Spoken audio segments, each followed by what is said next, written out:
بسم اللہ الرحمن الرحیم۔ ہمارا آج کا عنوان ہے فاعل اور اسم الفاعل کا فرق۔ فاعل ہمیشہ جملہ فعلیہ میں معلوم ہو سکتا ہے، جیسے دخل الرجل البیت، یہاں الرجل فاعل ہے۔ اگر الرجل الگ سے لکھا ہو تو فاعل نہیں کہہ سکتے۔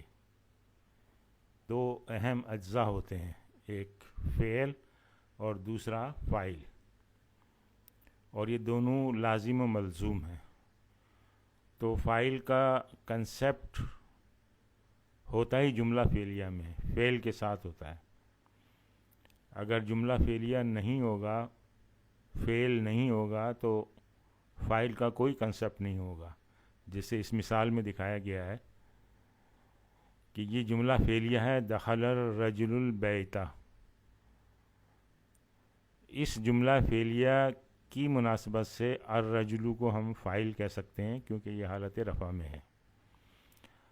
اور اگر الرجل کہیں الگ سے لکھا ہوا ہے تو وہ فاعل نہیں کہا جائے گا، وہ تو جسٹ ایک لفظ ہوگا، اس کے استعمال پہ ہے، یعنی اس لفظ کے استعمال پہ ہے کہ وہ فاعل کب کہلایا جائے۔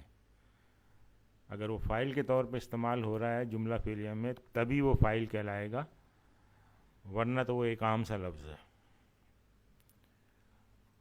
لیکن اسم الفاعل میں کام کرنے کا مفہوم ہوتا ہے،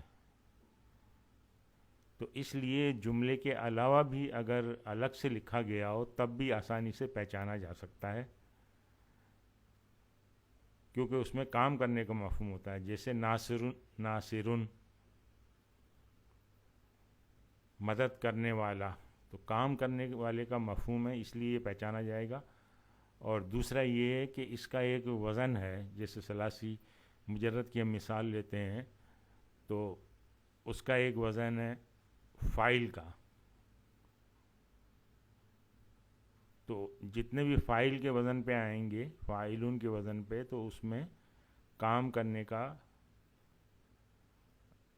مفہوم پایا جائے گا۔ اور یہ جملے میں حسب ضرورت فاعل، مفعول وغیرہ کے طور پہ آ سکتا ہے۔ مثال کے ذریعے ہم اس کو دیکھتے ہیں۔ دیکھیں، المعلم المجتہد، یہ دیکھیں ثلاثی مزید میں یہ اسم الفاعل ہے اور یہ بھی اسم الفاعل ہے، دونوں اسم الفاعل ہیں۔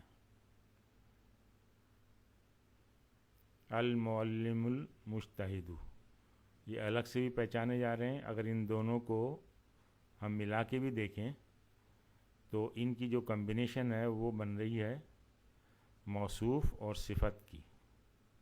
یہ چاروں پہلوؤں سے ایک دوسرے کے برابر ہیں۔ تو یہ دیکھیں موصوف ہے اور یہ اس کی صفت ہے،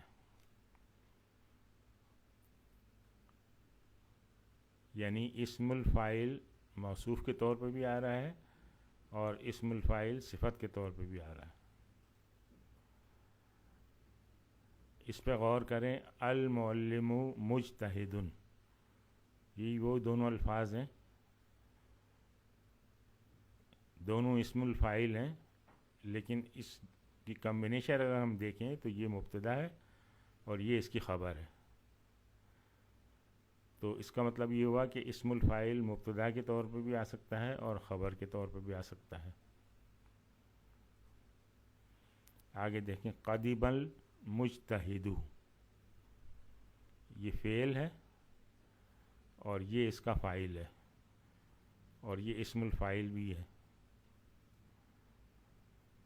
تو اسم الفاعل فاعل کے طور پہ بھی آ سکتا ہے۔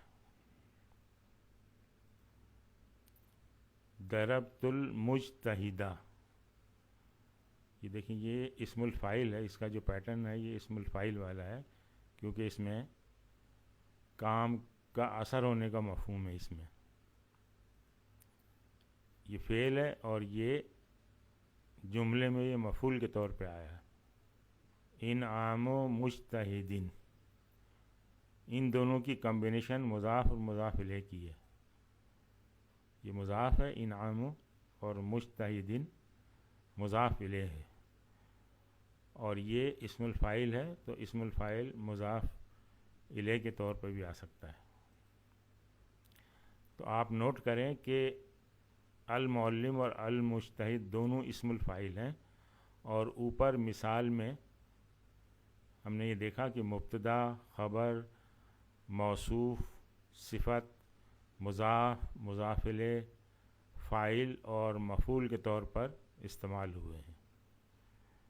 تو اس طرح سے یہ فاعل اور اسم الفاعل کا فرق آپ کو واضح ہو گیا ہوگا. آج ہم یہیں پہ اکتفا کرتے ہیں. سبحانک اللہم و بحمدک نشہد ان لا الہ الا انت نستغفرک و نتوب الیک.